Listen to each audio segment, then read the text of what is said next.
Delhi border हालात की गंभीरता आप इससे समझ सकते हैं कि आईजी मेरठ रेंज प्रवीण कुमार और एडीजी राजीव सबरवाल मौके पर पहुंचे हुए हैं। डीएम और एसएसपी भी मौजूद हैं। अब से थोड़ी देर पहले तमाम आला अफसरों ने बंद गाड़ी में मीटिंग की। किसानों को हटाने को लेकर स्ट्रैटेजी बनाई गई। दूसरी तरफ भारतीय किसान यूनियन के प्रवक्ता राकेश टिकैत ने इस पूरे माहौल को देखते हुए इमोशनल कार्ड खेला है। पुलिस प्रशासन की तैयारी देखकर उन्होंने मंच से ऐलान किया कि धरना स्थल खाली नहीं होगा। अगर जरूरत पड़ी तो वो गोली खाने को भी तैयार है। अगर यहाँ पे कुछ हुआ उसकी जिम्मेदारी पुलिस प्रशासन की होगी। कोई गिरफ्तारी नहीं देंगे।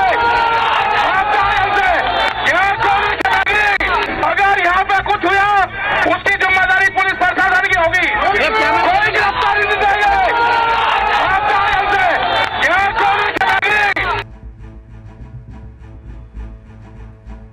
गाजीपुर बॉर्डर से लंगर उठना शुरू हो गए। तेजी से यहां किसान तंबू और कनात उखाड़कर वापस जा रहे हैं। मतलब 26 जनवरी की घटना और पुलिस प्रशासन की तैयारी को देखते हुए धरना कमजोर हो गया है। लेकिन दिल्ली पुलिस की एफआईआर और यूपी प्रशासन के नोटिस के बावजूद राकेश टिकैत आंदोलन वापस लेने को तैयार नहीं दिख रहे। हालांकि उनको अब हालात का अंदाजा हो चुका है। अनशन कर दिया, जब तक गांव के लोग ट्रैक्टर से पानी नहीं लाएंगे पानी नहीं पीऊंगा। आएंगे गांव के लोग। मैंने झंडे मांगे, 2 लाख झंडे मुझे किसान जनता ने दिए, मीडिया वालों ने भी दिए।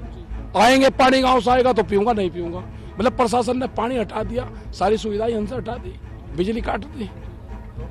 ये गांव लेकर आएगा, पानी आएगा। अब किसान नेताओं को अपना हाथ खाली लग रहा है, क्योंकि पहले ना तो उन्होंने कोर्ट की बात मानी और ना ही सरकार की। और 26 जनवरी को जब उनके आंदोलन का असली चेहरा सामने आ गया तो अब वो सिर धुन रहे हैं। लेकिन दूसरी तरफ दिल्ली बॉर्डर के लोग हैं जिन्होंने किसान आंदोलन के कारण 2 महीने तक ट्रैफिक जाम से लेकर धंधा पानी बंद करने तक सब कुछ सहा है। वो भी अब इस आंदोलन को झूठा करार दे रहे हैं। किसान नहीं है, ये फ्रॉड आदमी है। असली किसान ऐसा काम नहीं करता। पिछले 1.5 महीने से दिल्ली को बंधक बना रखा। हम चाहते हैं कि दिल्ली को मुक्त करा जाए। तिरंगे का अपमान किया गया लाल किले पे। बताइए आप कहाँ रहते हैं? देखिए, मैं यहीं मंडावली में रहता हूं और मैं देख रहा हूं पिछले 2 महीने से लगातार सरकार बात कर रही है, इनकी सारी बातें मान रही है। इनको 1.5 साल तक कानून रोकने का भी बोल दिया, उसके बावजूद भी अगर ये नहीं हट रहे हैं तो इससे स्पष्ट होता है कि ये लोग कौन है। ये देश का भला नहीं चाहते, ये देश का भला नहीं चाहते। और इन्होंने 26 तारीख को जब देश का मान सम्मान विदेशों में बढ़ाया जाता है उस दिन इन्होंने देश का अपमान किया है। तिरंगे झंडे को हटा करके वहां पे दूसरा झंडा जो लगाया है, इससे पूरे देश में गुस्सा है, सभी लोगों में गुस्सा है। हम यहाँ के स्थानीय नागरिक हैं। लगातार पिछले 2 महीने से हम लोग शहर सारे रास्ते बंद है, हमारे धंधे चौपट हो गए हैं। लेकिन अब सरकार से मांग करते हैं कि इन लोगों को तुरंत हटाया जाए। पुलिस से मांग करते हैं कि इन लोगों को तुरंत हटाया जाए।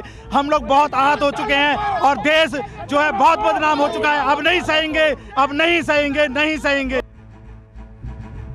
जितेंद्र, मैं आपके पास आ रहा हूं, मेरे सहयोगी इस वक्त मौजूद है। लेकिन सिंघू बॉर्डर से अगर बात की जाए तो रजनीश, क्या हालात है वहां पर अभी? देखिए, इस वक्त सिंधु बॉर्डर पे हालात सामान्य नज़र आ रहे हैं, लेकिन बहुत बड़ी तादाद में पुलिसकर्मी भी यहाँ पर तैनात किए गए हैं। दिल्ली पुलिस के अलावा सीआरपीएफ और रैपिड एक्शन फोर्स की तैनाती यहाँ पर है। हालांकि यहाँ से तस्वीरें नहीं दिखा पाऊँगा, लेकिन ये जो सफ़ेद कलर का जो आप टेंट देख रहे हैं, इसके जस्ट पीछे ही बहुत बड़ी तादाद में आप कह सकते हैं कि सैकड़ों की संख्या में इस वक्त पुलिसकर्मी वहां पर खड़े हैं, बहुत अलर्ट मोड पे खड़े हैं। और सिंघू बॉर्डर का जो एंट्री पॉइंट है वो पूरी तरह से बंद कर दिया गया है। सिंधु बॉर्डर पर हो रहा था उसका अभी क्या हाल है? वहां पर कितने किसान हैं? क्या उन्होंने पलायन शुरू किया? वहां पर कितने लोग हैं?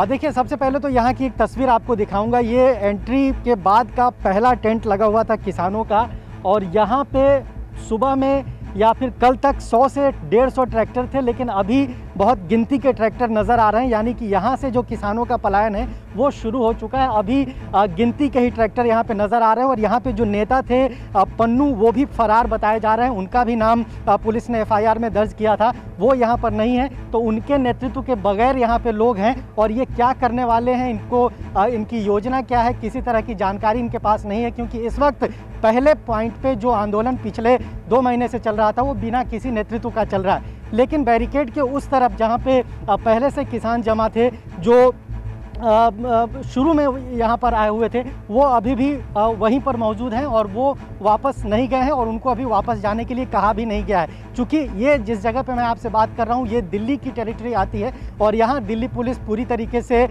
मुस्तैद है और दिल्ली पुलिस की मुस्तैदी के बाद ही आप कह सकते हैं कि यहाँ से किसान कुछ ज़रूर निकल गए हैं, लेकिन अभी भी 10 से 15 ट्रैक्टर यहाँ पर मौजूद हैं। हो सकता है पुलिस के साथ बातचीत हो या किसी और स्तर पर सुबह तक कुछ तस्वीरें यहाँ से साफ होंगी, लेकिन यहाँ ज़रूर जो संख्या है किसानों की वो कल के मुकाबले या उससे पहले के मुकाबले ज़रूर। मैं आपको रोकूंगा यहाँ पर। जितेंद्र मेरे साथ है। जितेंद्र, मुझे ये बताइए अभी पुलिस के एक्शन के ऊपर क्या क्या इंफॉर्मेशन है, आप जहां से मौजूद है वहां पर क्या क्या जानकारी है?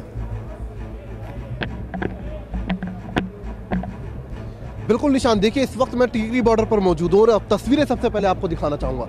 ये देखिए, ये मंच है। ये मंच अब से कुछ दिन पहले तक अगर हम बात करें, खास तौर पर 26 जनवरी को जिस दिन ये उपद्रव हुआ, जिस समय उपद्रव हुआ उससे ठीक पहले तक इस मंच पर बड़ी संख्या में यहाँ पर लोग मौजूद थे, आंदोलनकारी मौजूद थे, उनके नेता मौजूद थे। लेकिन अब देखिए किस तरीके से ये मंच इस टाइम वीरान लग रहा है और जो खबरें हमारे पास आ रही हैं ये कहा जा रहा है, ये कहा जा सकता है निशांत कि जो आंदोलनकारी थे, जो लोग किसान जो यहाँ बैठे हुए थे, 26 जनवरी को जो उपद्रव हुआ दिल्ली में उसके बाद उन्होंने टिकरी बॉर्डर से भी वापस अपने घरों को लौटना शुरू कर दिया है। कुछ किसान जरूर बचे हैं, लेकिन अगर कहा जाए तो 50% से ज़्यादा किसान इस वक्त यहाँ से जा चुके हैं। और दूसरी तस्वीर मैं आपको दिखाना चाहूँगा, ये देखिए बड़ी संख्या में पुलिस की मौजूदगी टिकरी बॉर्डर पर देखी जा सकती है। हालांकि आज दिल्ली पुलिस की हाई लेवल मीटिंग हुई जिसमें सीपी ने साफ निर्देश दिए कि हर बॉर्डर पर बड़ी संख्या में पुलिस बल की तैनाती की जाए। उसके पीछे जो मकसद है निशांत वो है मनोबल तोड़ना, क्योंकि जाहिर सी बात है जो किसान है जो लगातार यहाँ डटे हुए हैं, यानी कि 50% से ज़्यादा किसान जा चुके हैं, लेकिन जब वो पुलिस बल देखेंगे तो कहीं ना कहीं जाहिर सी बात है मानसिक। मैं आपके पास वापस आ रहा हूँ जितेंद्र, मैं आपके पास वापस आ रहा हूँ। इसके अलावा अब हम अपने दर्शकों को दिखाते हैं गाजीपुर बॉर्डर की 4 तस्वीरें।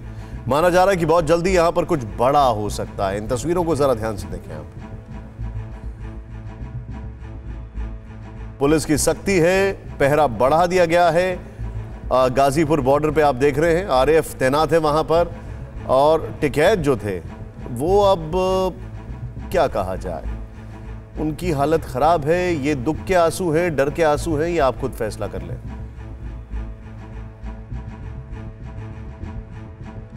अड़ी सोमवार से शुक्रवार शाम 6 बजे सिर्फ TV9 भारतवर्ष पर।